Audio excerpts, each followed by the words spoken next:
Hey guys, welcome to the first episode of the Blastbeat podcast with our special guest today, Bryce Mileto from Sisters Doll. How's it going, man? What's up? How you doing? Happy Yeah, Halloween, everyone. yeah, It's happy Halloween. yeah. Did you How you dress doing, up? bro? Yeah, I'm good. No, to be honest, this is the closest thing I did to dressing up. I got the horns on the hoodie here. So what, you've just come back from America? From the Just back from America, yeah. Kiss Yep. Cancer We, concert? How was that? Like, yeah, that was really cool. We got flown out to do this like charity event. And they raised a hell of a lot of money. I just saw recently that which is really cool. Um, Yeah, we got flown out for that, and that was in Sarasota, Florida. So we went into LA first, and then we spent some time there, a bit of a holiday and that kind of thing. And then we had we played like over the weekend. It was like a 2-day festival type thing. yeah, And we had to do we did a tribute set to Bob Kulick from Kiss.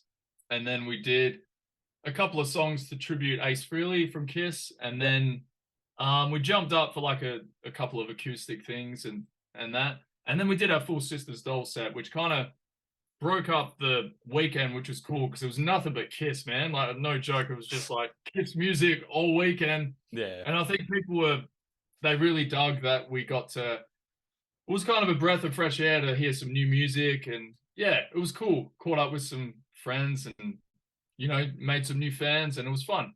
Yeah, 100%. How'd you get the opportunity to do that? Because I know you guys have done the Kiss cruise as well.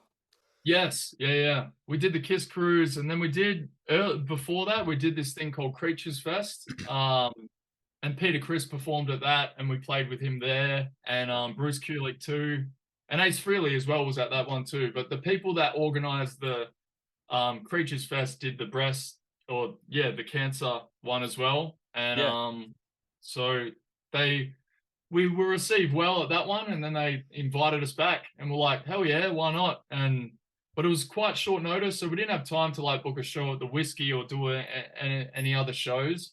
Yeah. So that's the only disappointing thing. So we kind of just had to jump at it and say yes, and then just do the one-off show. So it was a quick trip. It was too quick, like because it was like blink of an eye and it's like done. Yeah, no, I get you, man. And then you come home, RSC Yeah. Arena. Well, tell us about that Yeah, and story. then you come home, RSC Arena. Let's talk about that. Oh my god. Yeah, absolute buffoons. Oh my god. But we had, to be honest, like we had a lot going on. And Yeah. I remember Brennan read the email and was like, yeah, we're at this time. We're like, okay, cool. And then in the mornings, I got a weird phone call, like at like 4 a.m. or something. I'm like, oh shit. And then we didn't think anything of it. And then Yeah. we rock up to the thing, and yeah, that was bad. But at least we showed up, we were there, we were ready to go. Exactly. It was hard though. It was like 4 p.m. The telethon was ending. Yeah. And Jimmy Barnes is coming up. They got, they were closing out the show. So it was like they couldn't really squeeze us on, which sucks. Yeah. But it is what it is. Yeah. At least you put in the effort. Yeah, we put in the effort and we made it there. And yeah. Because we did telethon in 2013. And then we put in to do it again. And yeah. And then when it said it was at RSC Arena, I was like, fuck, this is going to be mad. Yeah. We get all dressed up and we rock up and they're like, oh no, they read down the thing and they're like, it was like, 4 a.m. and we're like, oh, no fucking way. Yeah, but anyways. Yeah, that's all right. What it is. So talking about 2013, let's go back to the early stage of the band. Yeah. Because you guys have been together for what, bit over 10 years now? Yeah, it's every time it cracks February, so it's coming up to 14 years. So we've been doing it for a long time. Yeah, we started early 2010. I think it was February 25th, 2010 or something like that. It was our first show, and we called ourselves Sisters Doll, and yeah, that's where it kicked off. So it's been a long time. I've been doing it for a long time. Yeah. No, 100%. So what sparked the idea? Just my brother used to be, so Brennan, he used to be in another band and he used to play drums. And yeah, they had some pretty mad opportunities. Like Triple J supported them a lot. Yeah. And like the band background has always been like just in our lives. And I remember me and Austin, when we were younger, we'd be like, oh, cool, Brennan's in a band. And was kind of like the environment, you know, Yeah. like growing up. And Yeah. I remember for me anyway, I was a drummer too, and Brennan played drums too. But I was like, yeah, man, would love to do this, you know, because I'd go with him. Like they recorded some songs and they went to the studio and things like that. So it just sparked my interest, and I was like, fuck, I always want to do that one day. That would be awesome. Like, so I'd go with them everywhere to the studio, blah blah blah. Anyways, and then yeah, they had a gig or something, and the singer lived in Perth, and we came from Collie, Yeah. which was like a 2 hour drive or whatever. And yeah, the band couldn't get together to do this one gig. Yeah. And then Brendan said, "Oh, me and my brothers have been jamming in the back shed, and we'd always be up there like jamming and shit." And then we're like, "Oh, whatever, we'll get up there and smash some songs," and we did it. And then yeah, since then it was like we got something here that's a vibe. And Yeah. you know, you hear from people, they're like, "Oh, you're brothers. Why don't you just do it as brothers?" Like that's fucking cool. And then and then you enter band competitions from there, and opportunities start to happen. So it just snowballed from there. But yeah, I think just the love and passion for music, that's how we kind of started it. Yeah. No, 100%, man. And then how far into playing together did you start kind of either thinking of the idea or starting to write Welcome to the Dollhouse? Welcome to the Dollhouse.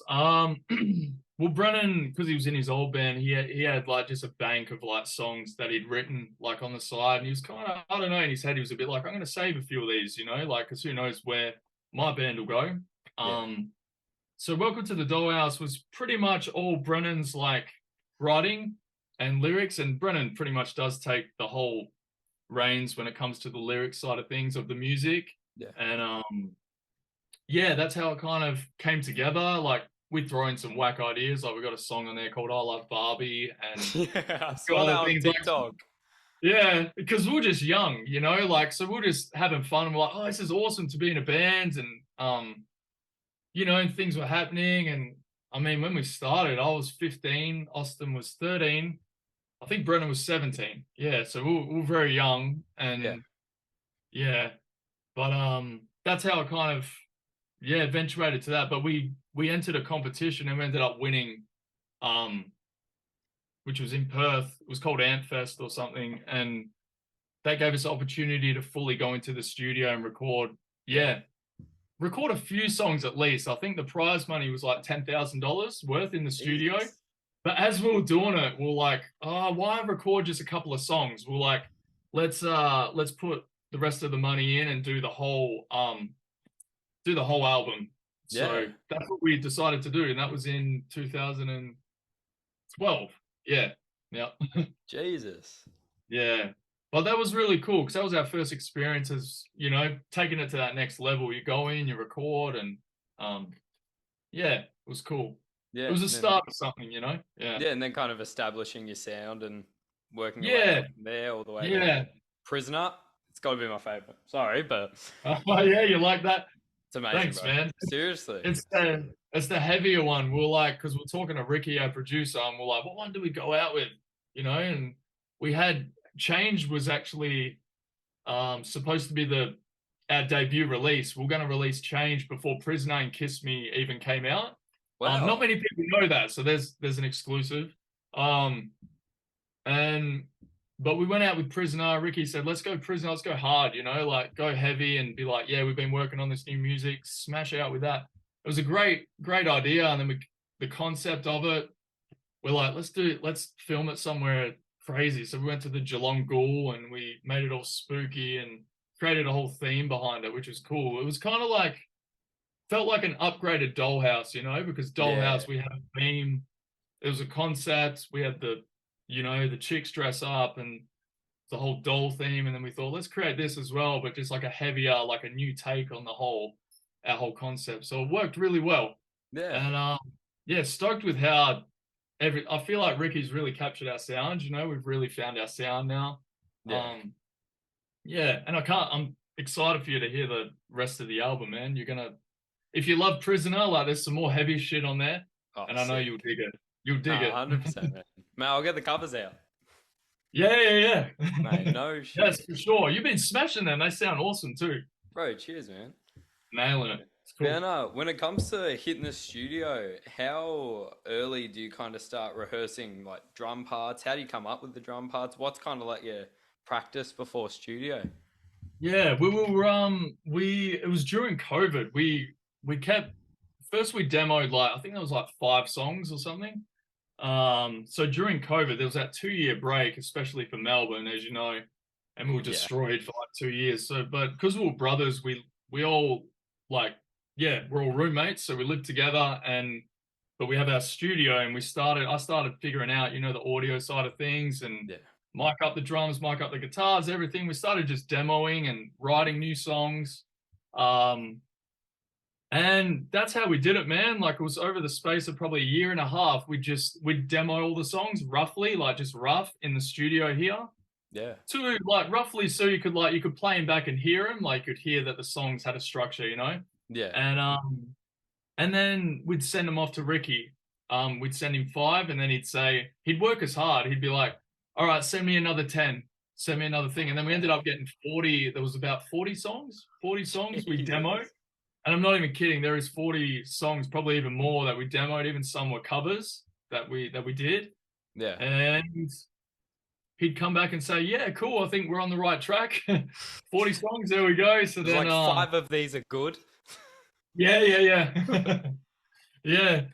And there's even more songs than that we had, but we just, yeah, with the time we had, we were like, well, we can't do anything else on the weekend or whatever, Yeah, and you can't even go out, so it was like, let's knuckle down and get these songs done. So that was our plan of attack. And so during that process, yeah, that's where the drum ideas come, the guitar parts come, and vocal ideas or harmonies, and dabbling with a bit of programming like violins and shit like that. Yeah, like it was yeah, just kind of happened that it was a terrible time, and it was a serious thing for everyone that got ill during that yeah, time. But for us, it was yeah, it was, man, it was, yeah, hit the ground running kind of thing. It was good. It was a good time to, yeah, really just work on new music. Yeah. yeah, 100%. So Yeah. during your kind of like time off between, say, when you've gotten home in the past week, has it Yeah, just, yeah. have you even thought about music, or has it just been kind of Um, downtime? I obviously I jump on the drums for a couple other things, as you know, like the Motley Crue tribute and the Kiss. Yeah, There's a Kiss tribute going around a couple of times. I do that just for a bit of fun, and I mean, um, yeah, just a bit of money at the end of the day, sort of thing. Like Sisters Doll's always like that's my thing, but yeah, that's a bit of fun too on the weekend. So yeah, we got back, and there was a couple of days I just played on the weekend with yeah, the Looks That Kill bands, and yeah. so it's always got a gig or something coming up. No, But 100%. to be honest, it was kind of the year like went that quick. Yeah, it was funny. Like recently I've just been going to like I just forget to go to the doctors sometimes, like the dentist, or like I'm like, 'cause you're just being busy and life just goes crazy. Yeah, So I'm like, it's funny. I've just been at the hospital lately, just like checking up, making sure I'm healthy, making sure I'm good. yeah, Uh yeah, but no. Apart from that, yeah, you go back to your day job and everything else, and but yeah, always involved with music. I think, like my life anyway, it's always doing something with music. Yeah, always looking on websites, seeing what new gear you can get. yeah. Oh, that's the worst. That drum gear buy sell Melbourne. Fuck. It's always shout out to them guys. It's great because I've bought some cool stuff from there, and it's always you know. But I'm Yeah, like, man, it's like, yeah, as you know, it's yeah, know kid in a too candy well, store. too well. Yeah.